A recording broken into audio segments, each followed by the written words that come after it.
All right, y'all. Welcome back and happy Monday. Today we're going to be breaking down Tennessee's offense versus Arkansas's defense. And last year, I think that this was probably like the biggest issue that we had in the game down in Fayetteville coming off of the bye. We lost at 14-19. We took a look at some of those stats and stuff yesterday, but it was really just based off of, to me, Coach Travis Williams, his scheme versus our scheme on offense. And I think that a big part of the reason that we changed up so many things was because of how he played us. It showed us, man, there's a lot of weaknesses in this offense, but he's not here now, right? So Arkansas's lost like 3 straight games.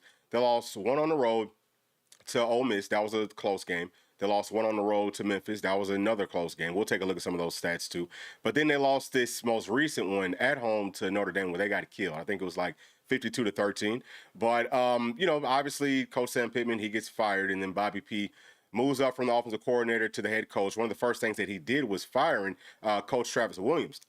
They have a new guy coming in. I believe that his name is, I actually have to check on my notes and see because I keep on forgetting his name. His name is Chris Wilson. He's just got one of those like very plain names. It's hard to remember it. But so Chris Wilson, he's coached in the NFL for a while. He coached in Canada. And he's been a defensive line coach. He's been a defensive coordinator at Colorado back in 2021. Scheme was mostly man coverage. I don't know if that was his doing or if the head coach wanted him doing that. But, a whole lot of man coverage. Didn't blitz very much. I think he blitzed at like 21%. So this is a defense, though, like their personnel. They can be very, very multiple. They can do a lot of different things. That's how it was with Coach Travis Williams. We'll see, right? Like, obviously, like I said, man, Tennessee has changed up so many things with our offensive system. It's really not the same as what it has been since Coach Heupel's been here. But with the coach that's done more pro-style stuff, feels like his defense very like pro-style-esque just from what I've seen.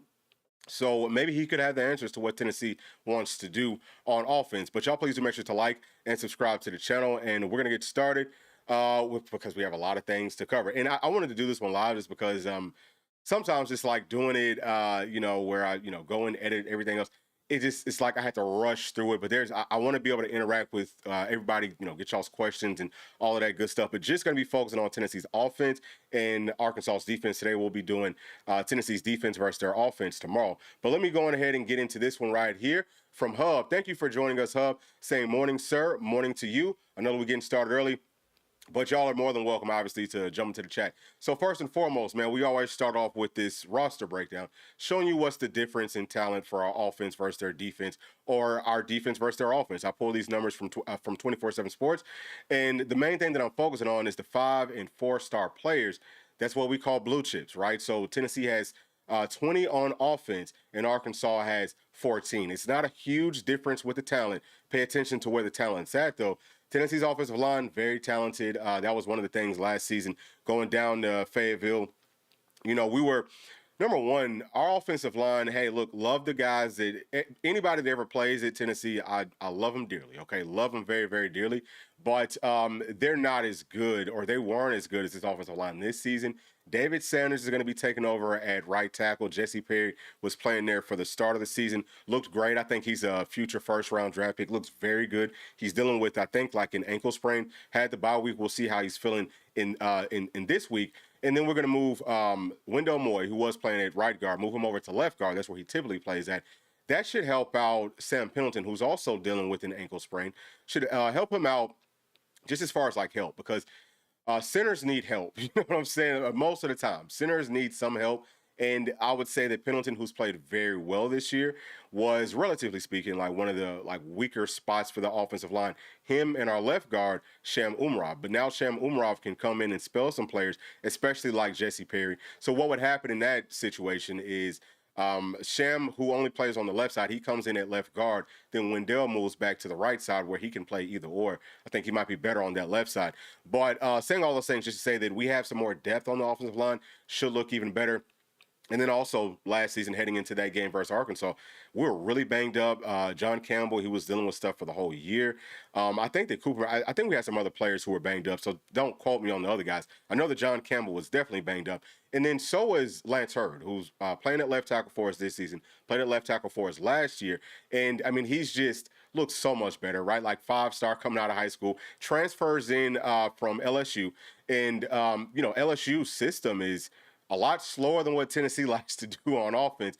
So it was still kind of early in the season. We played them last year. I think it was week 5 or 6, but he had missed the previous like 2 or 3 games with an injury. So he comes back after having not practiced very much. He comes back. He's trying to play banged up. He's also playing out of shape. So it was just like a perfect storm with an offensive line that was banged up, wasn't playing very well. And then we're trying to throw the football down the field just because that's how our system worked. They have everything covered up, really tight windows. We have to hold on to the football even longer because there's nobody open. And, we don't want our quarterback to run too much. It was just a lot of problems that I think that we'll have fixed coming up this season. But whole point here, y'all, okay, long rant, but whole point is that the offensive line, we have 8 blue chip caliber players. Their defensive line has 6. And then if you're looking at their linebackers, they have 5 guys there that are blue chips. They play like it, okay? So they have a really solid front seven from a talent standpoint. Like I said, they've got some big guys. We'll take a look at their like 2 deep and show you the sizes and all of that. They've got some big guys. They've got guys that are twitchy. They have everything that you're looking for. So they can play multiple fronts. And I'm saying like they could play it probably at a higher level.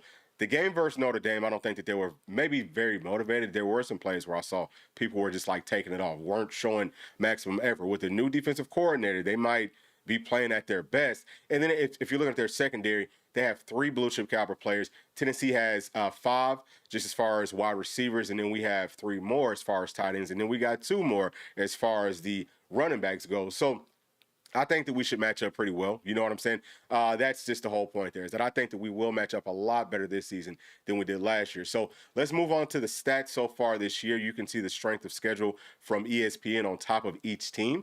And Tennessee's strength of schedule so far is at number 45, and Arkansas is at number 5. So they've played a much tougher schedule, okay, based off of ESPN. Really, the only 2 teams that they've really played is Ole Miss and Notre Dame, right? Memphis is probably a pretty solid team, but then they played some other teams that just weren't great. But you can see that they're ranked like in the hundreds, almost everywhere or close to the hundreds. The only category that they're beating Tennessee in that we like to look at on this channel is with the turnovers. We got to clean the turnovers up. We have to be careful with it, especially if they're playing more man-to-man coverage, which is what I've seen from their new defensive coordinator whenever he was a defensive coordinator previously. And that's how you can slow down what Tennessee likes to do now, because it's a lot more pro style. If they're not running cover 1, they're running more cover 3. That's really good versus the run, because you have one safety playing high. You have a lot of people who can dedicate themselves to the box. So this would be a game that we could actually go back to our older system where we're spreading you out and we got those, choice routes, switch routes and all that. That works very well versus cover 1. Not so much cover 3. I mean, it can. But it'll be interesting to see just like what the game plan is. Either way, wanted to show y'all how these stats look at this point, right? So obviously Tennessee's offense, and this is huge, man. We're the number 1 scoring offense in the country right now. We can explode quickly, in a freaking hurry. This is a game that I would love to see us try to stick to the run a little bit more. And once we get into more of the stats, y'all will see why I'm saying that. All right, so this is the 2 deep. So I'm going to take myself out of this real quick so that y'all can see everything that we have in here. All right, so boom. All right, so just as far as their 2 deep, pay attention to the sizes. You can also see their PFF grades. I take that with a grain of salt. I have it all the players in red. That's their front. That's like their front 4 or front 3 players. Again, it's just the 2 deep. Everything in white is their 2 deep. Playing at linebacker, they mostly were playing at they mostly were playing nickel, which means that you only have technically two linebackers out there, and then everything in blue, that's their secondary. So you can also see the class for all the players. A lot of veterans, like I said, a lot of talent. Look at number 97, y'all, playing at the. Where is he playing at? He's playing at the right, he's playing at the right defensive tackle. I'm sorry, he's number 95. Okay. 387 pounds. He's a big dude. They've got some big dudes up front. I wish that Tennessee had some of those guys just for like versatility's sake. You know what I'm saying? Like, why not have some guys who can come in just like some run situations? Or if we go from the even front to more of like that odd front, which, we switch back and forth pretty like seamlessly. Most teams do. But they've got some big dudes. I would say they're like their front 4, prototype NFL size. Now, they've got some linebackers like number 10.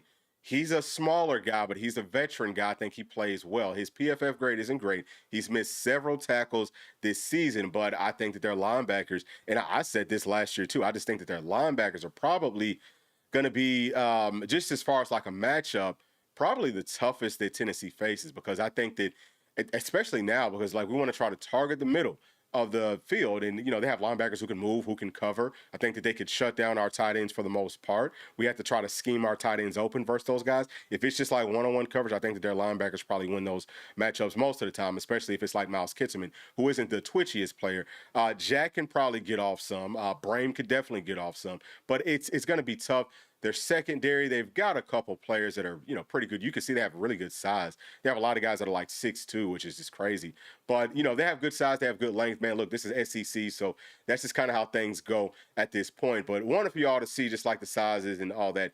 They are a big football team. So let's move on to their key players on defense. And we're not going to do the clips. We'll start to do that now only for the members. So if y'all want to see how these players actually look, because we do have those things clipped up for you, then please join us on Patreon at patreon.com/Bluechip Breakdown. Or you can join us on YouTube by clicking on the join button just below this video. We also do take Cash App donations. Our Cash App is going to be $Bluechip Breakdown. Sometimes we have the little like code for y'all to scan and do it that way. But yeah, we're just trying to get things going. Hate to ask and all that, but something that we have to do, obviously, being in this space. But either way, we have number 1, number 97, and this is in no like order. I think all these guys are very good. Could have put more guys up here, right? But number 97, he's really a defensive lineman.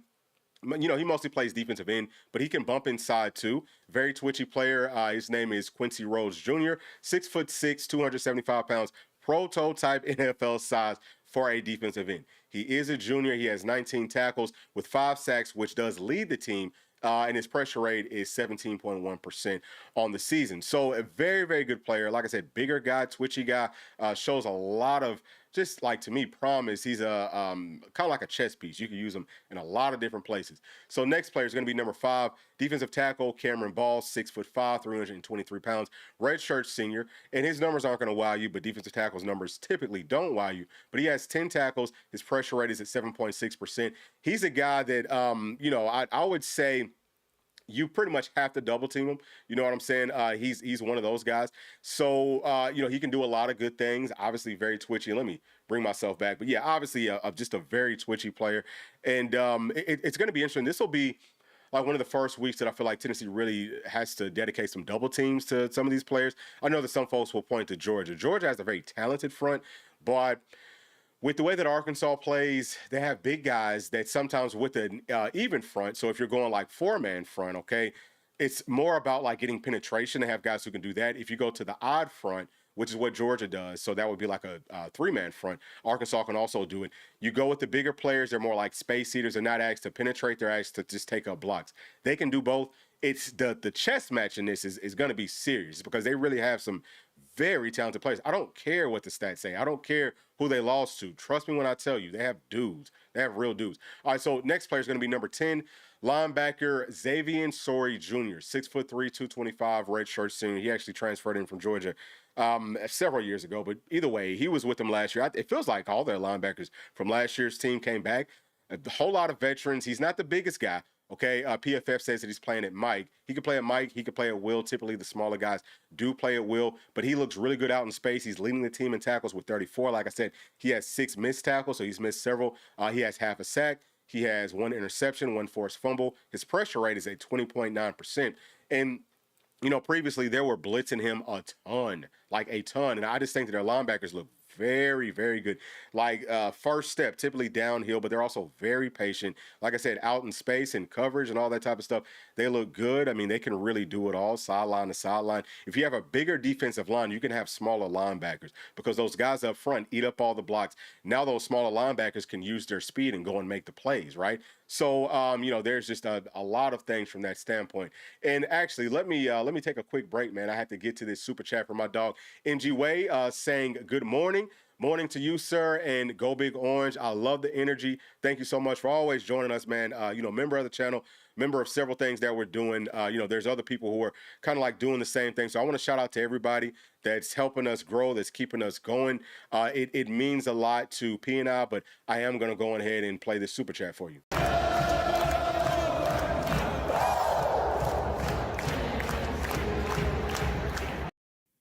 All right, bro. Thank you so much. All right, so kind of like getting back to where we're at. Okay. So yeah, sorry, he's a very good linebacker. He is a smaller guy, but I think that he does a good job using his speed and also using some power too to be able to get off blocks from these offensive linemen. So it'll be interesting, man. Like it'll probably be tough for us to get up to the second level within our running game, and then once we get there, they have really good linebackers who can maybe make our offensive line miss. This is going to be a challenge for those guys.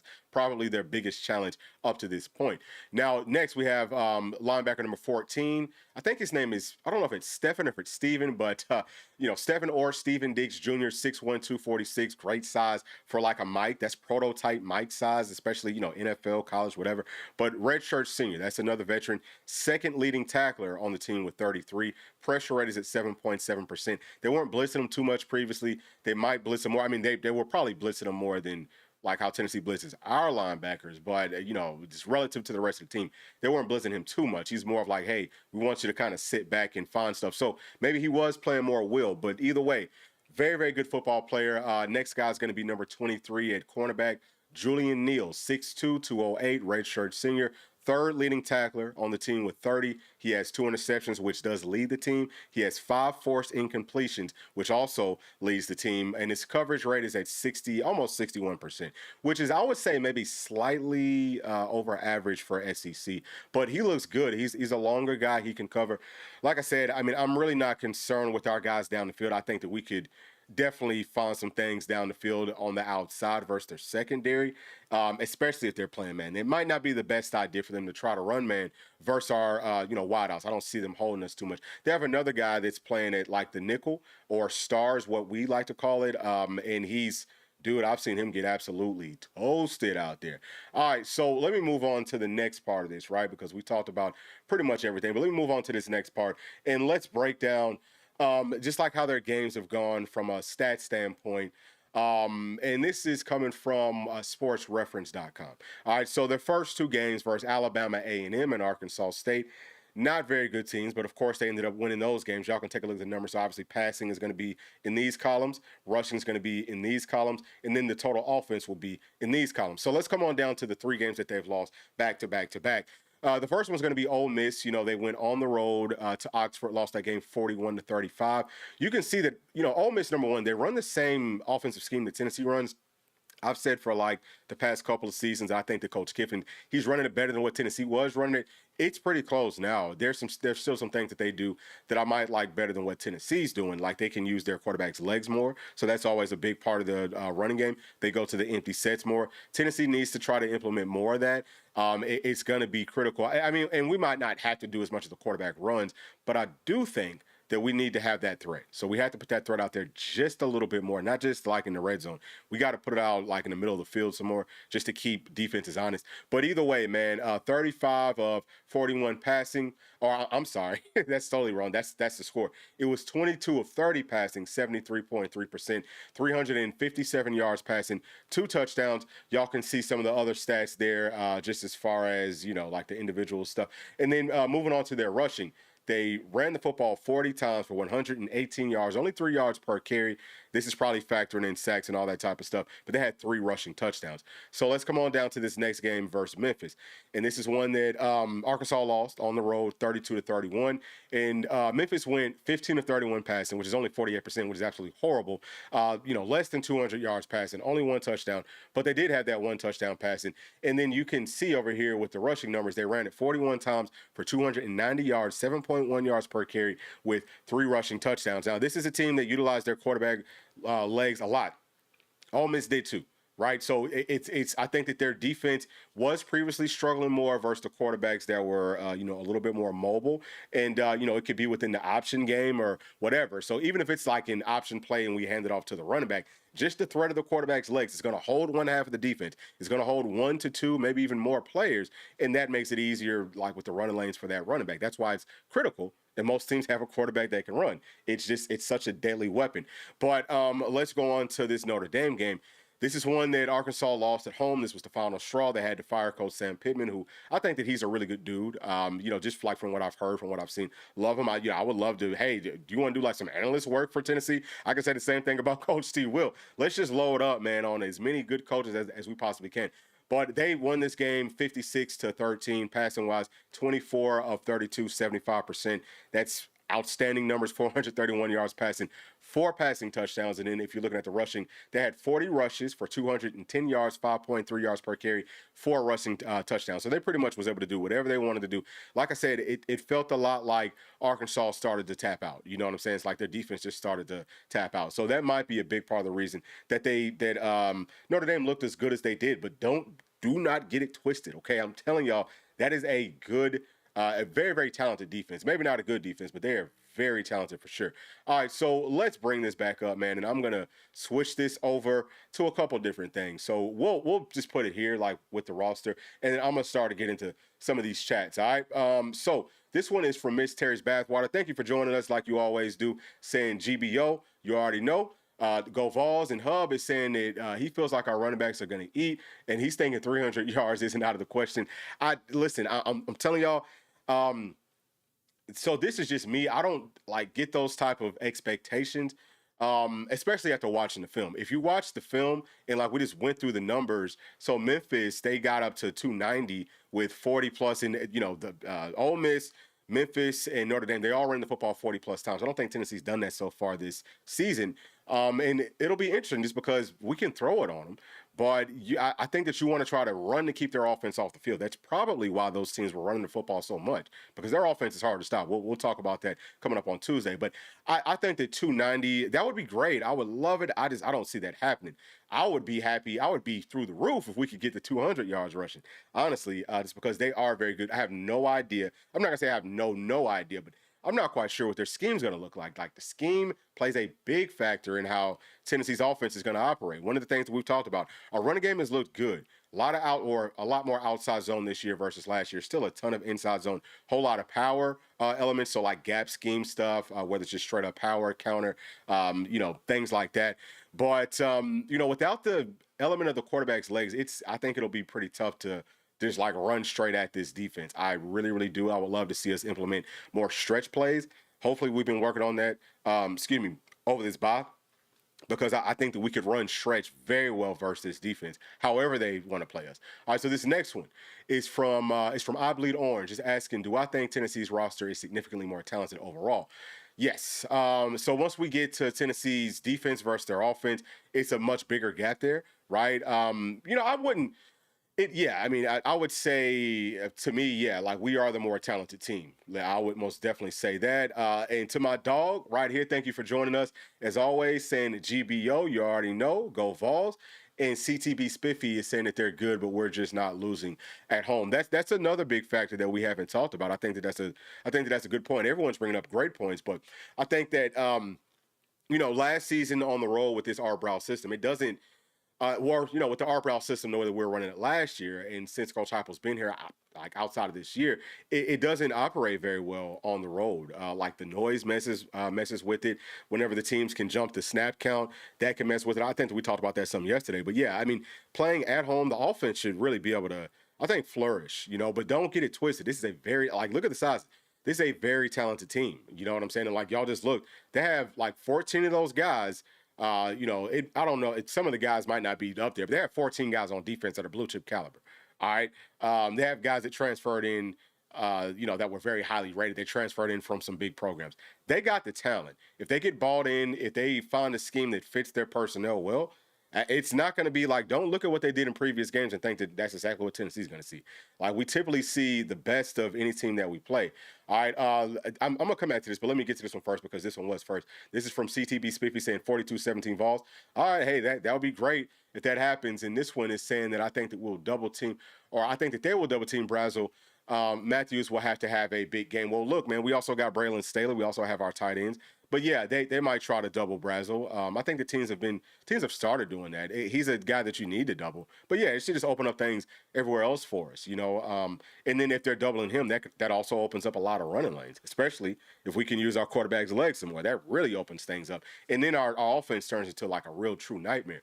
So this next one is saying, didn't realize that Big Dave was good to go and starting. Very excited to see him. Yeah, man. So he actually went last week not last week. Yeah, not this past weekend, but the last game that we played versus Mississippi State, he played for like a whole series. Not for a full. Yeah, I think it was for like a full series.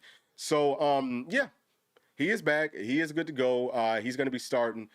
I'm excited to hear what Coach Heupel has to say. I'm not sure what time his press conference is. It's usually like right around 12, so I might be able to get y'all on up out of here in time to see what Coach Heupel has to say, and we could probably talk about that maybe later on today or tomorrow. But this one from MGWay saying that people are expecting to see Arkansas just lay down and die like they did with Notre Dame. That's absolutely not going to happen, and that's the other part of it. Because I know that the players really loved Coach Pittman. I think that they really like Coach T. Will too. But at the same time, if you're still there, you're probably you're not just going to be tapping out.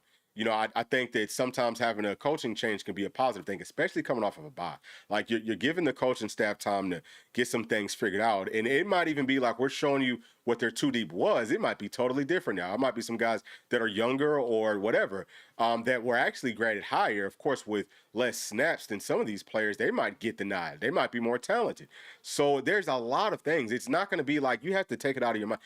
But me, okay, I take it out of my mind that we're going to see the exact same Arkansas team, especially with their defense, as what we've seen previously. Now, their offense probably won't change up too much stuff because the new interim head coach was the offensive coordinator. He hasn't really changed up much of anything since he's been coaching, period. He's been coaching for a long time. So probably not going to be too many changes there. But their defense was where the real issue was at. If their defense gets pretty solid, I'm going to tell you, they would have beat Ole Miss, they would have beat Memphis, and they probably would have at least had a much closer game versus Notre Dame. Like I said, there was a lot of laying down in that one. Do not get it twisted. This is a good football team. All right. So next one is from CTB Spiffy saying that we should have beat Georgia and Mississippi State comfortably. Yeah, I think so for sure. Obviously, playing on the road, it's tough. But yeah, I think that we could have played better versus Mississippi State. We gave them a lot of short fields. Didn't play. That was probably like one of the worst games that we've played this whole year. To me, I don't think that we played super great versus Georgia either. Georgia is just above average team. I know that some people will say, oh, it's Georgia. They have done this and done that. Well, dog. I mean, Alabama, to me, like they didn't play very well versus Georgia either. As a matter of fact, Alabama played terrible. They went down to Athens and daggone beat those guys. Those are, I don't give guys strikes for almost damn winning ball games that you should have damn won. I don't do that personally. I don't look at Georgia as some marker and say, oh, this is excellent if we can even sniff them. All right. No, we should have beat them down. That's an excellent point. Excellent point. So, yeah, there's a lot of things that we need to get cleaned up. People had to get back healthy. I expect this team to have a bad freaking taste in their mouth. This team almost ruined our season last year. Almost ruined our season. We should try to come out here and put up 50-something points on these guys just to prove a point. We have not played well really this whole damn season. We got a whole lot of stuff that we need to get cleaned up. You know what I'm saying? Like, if you really want to talk, I'm sick of it. We have to get better. Now, look, I'm proud of what we've done, but let's not get comfortable with what we've done and let's say, hey, we expect real, true excellence, and we want to dog walk folks on up out of every single stadium every single week. If that's not the mindset of our players and our coaches, people need to start leaving. I want to win a national championship. I want to win an SEC championship. I want dominance every single weekend. Thank you for getting me fired up. All right. So next one, saying that Tony. All right. So this is from Tony Swanson. Gotta limit drops. That is an excellent point too. We've had way too many drops. That's something that we could very easily get cleaned up. Dropping the football, there's no real reason for it. If it hits your hands, you need to catch it. And I don't want to hear nothing else. That needs to happen. Tackling also needs to get a lot cleaner. Setting strong edges, like we keep on talking about, needs to get a whole lot cleaner. But we'll be talking about some more of this stuff as we move forward, right? All right, so next one here from Make a Meme Mug. It's saying that every game in the SEC is a track game this year. Dude, the SEC is so talented. There's so much more parity. I think that it's a lot more even than what it has been previously. Whenever Saban had his run, when he had all the good players pretty much, everybody else got like a couple scraps here and there. You had to be able to out-scheme them and have almost a whole bunch of luck to be able to beat them. Georgia and their lucky run, because they've always been talented for like for a long time, been very, very talented.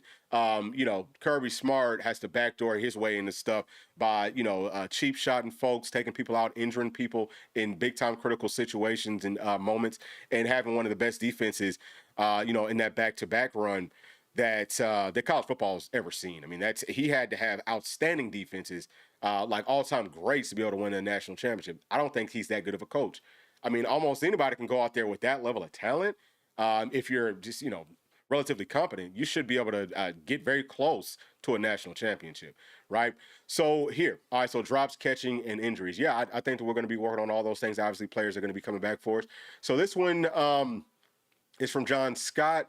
It's saying that don't do it, don't overlook. I think that that Bobby P is going to try to pull every trick out of the bag that he has. I do too. I think that he's going to probably switch up some things, and we talked about that yesterday. This one's saying that hope that we're not looking ahead to Alabama. I don't think that they are. I really don't. I know that that was brought up yesterday too. I don't think that that's going to happen, not by any means. This one's saying that they actually ran the game-tying touchdown to David's side. Yeah.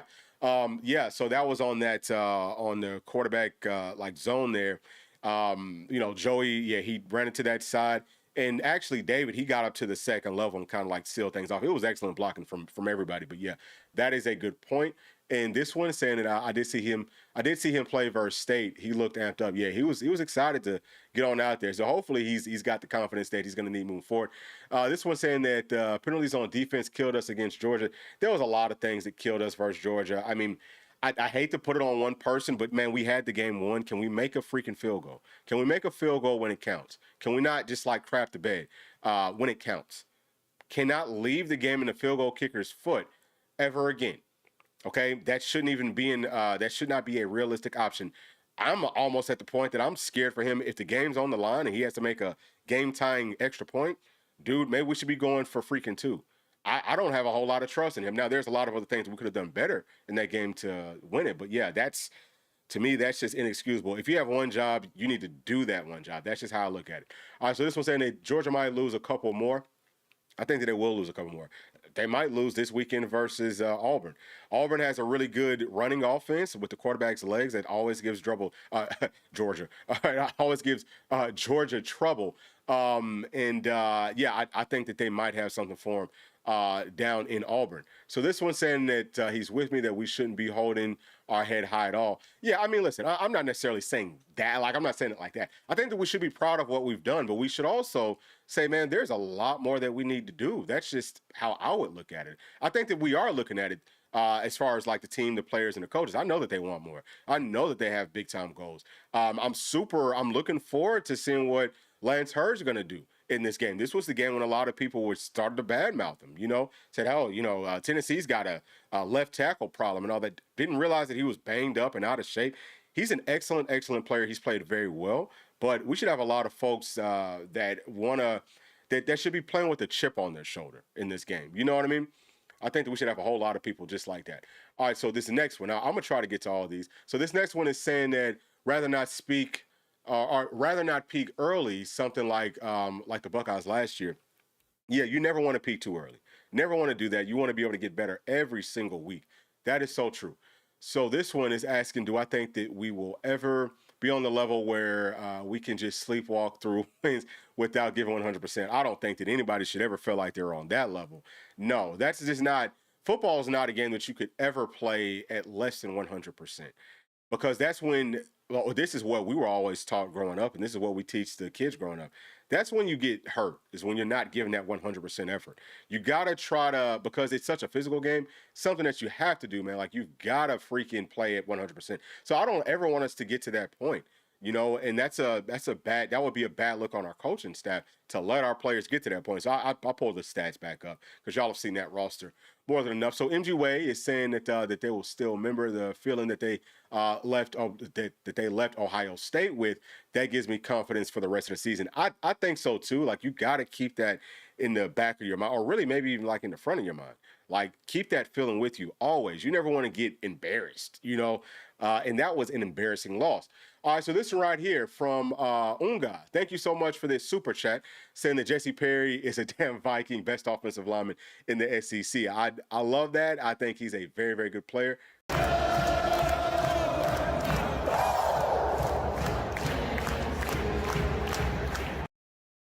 Thank you so much for that. Yeah, I think that he is for sure one of the best offensive linemen in the SEC. I don't know if I had even talked about this, but we were looking at, I think we were talking about the Tennessee players that I look at as draft picks coming up for 2020, for the 2026 draft, I think.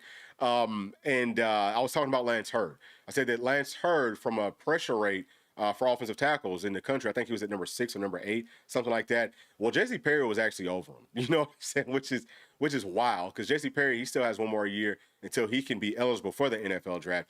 I'm a guy that I would love to keep him for 2 more seasons, but If he has a high grade, I would almost be mad at him, especially if he has a first round grade. I'd be upset with him if he doesn't go whenever his time comes because he's earned it. You know what I mean?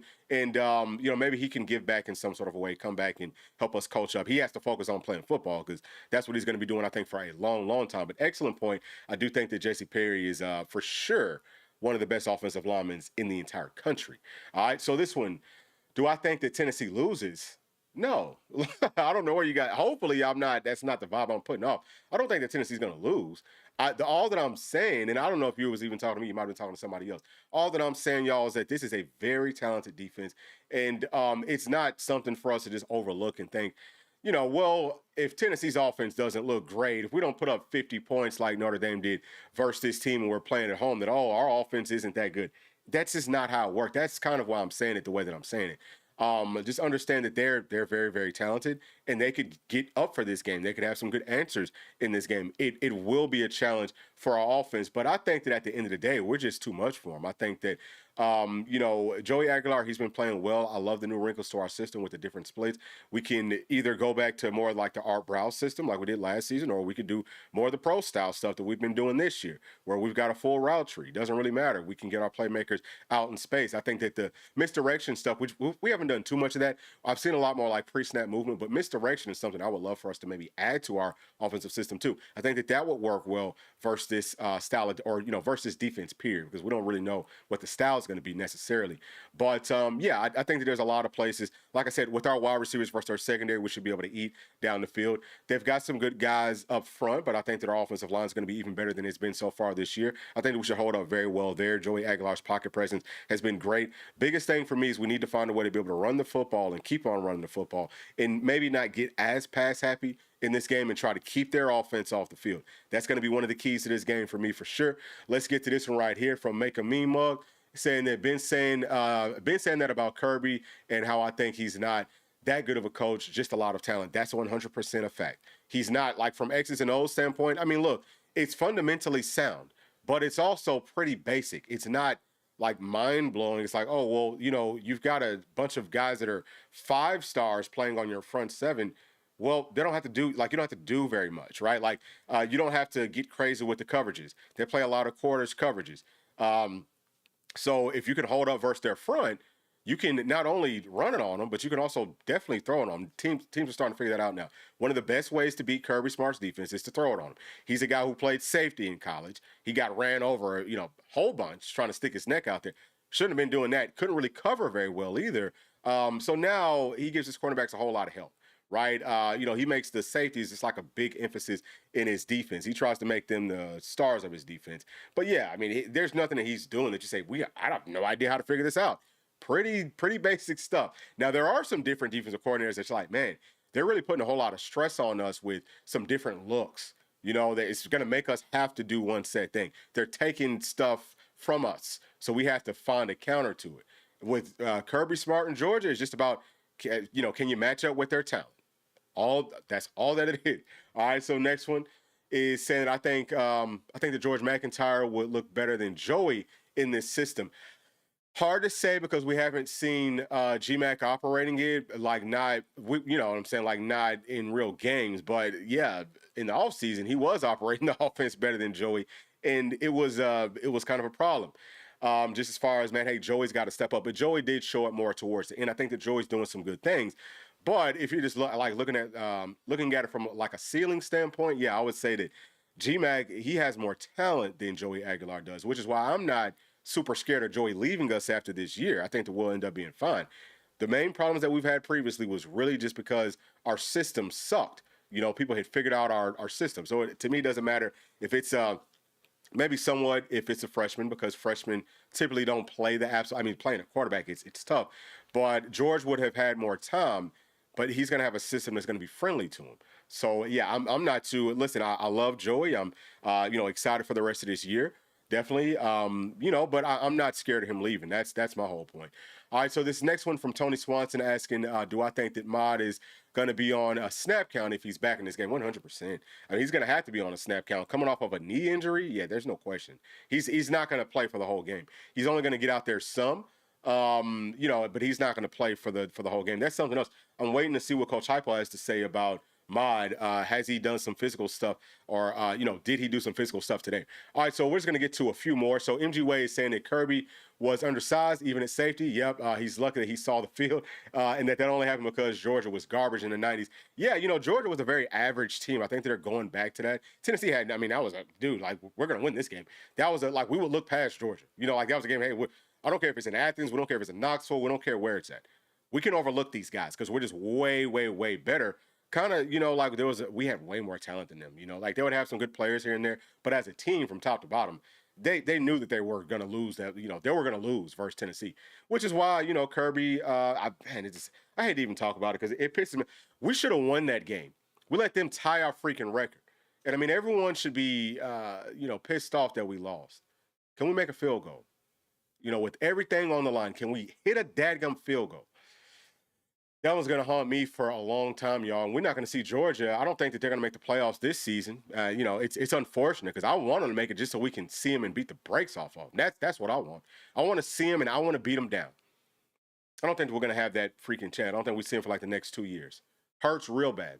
All right, so MG Way also saying that GMAC better be hitting the gym. Yeah, so GMAC's got to gain a lot of weight, obviously. So that's his main thing. I think that if GMAC was 20 pounds heavier, he maybe, he might be our starter. He might have been starting all these games. It was that close of a battle from what I've heard. It was very, very close. All right, so next one is saying, or is asking, do I think the Tennessee threw the Art Browse system away? No, I mean, we're still kind of like running it, but it's not the way that Art Browse used to run. It's not the way that we used to run it, where it's just super basic. It's not even a full offense. It's like part of an offense. You know what I mean? And once teams have figured it out, you had to change. That's why I thought that Ole Miss was running it better than us, because they were running it a lot more like how we're running it now, with different splits. Everything can't just be wide splits. You have to have different answers. And wide splits, there's a lot of answers to that. And once it's figured out, you have no counters to it. So, yeah, I don't think that we've thrown it away. It's just we're not running it the same way that we used to. We're not running the base of the system. We've graduated where we've got some wrinkles with the system. All right, so Art Browse. Yes, sir. Okay. All right. So that's going to do it, y'all. Hey, listen, thank y'all so much for joining us. I just wanted to kind of go through and talk about where Tennessee's at in this matchup with our offense versus Arkansas's defense. But yeah, I feel pretty confident with this one. And we'll be talking about the defense tomorrow. So y'all please do make sure to like and subscribe to the channel. And we will be talking to y'all tomorrow. Thanks. Peace.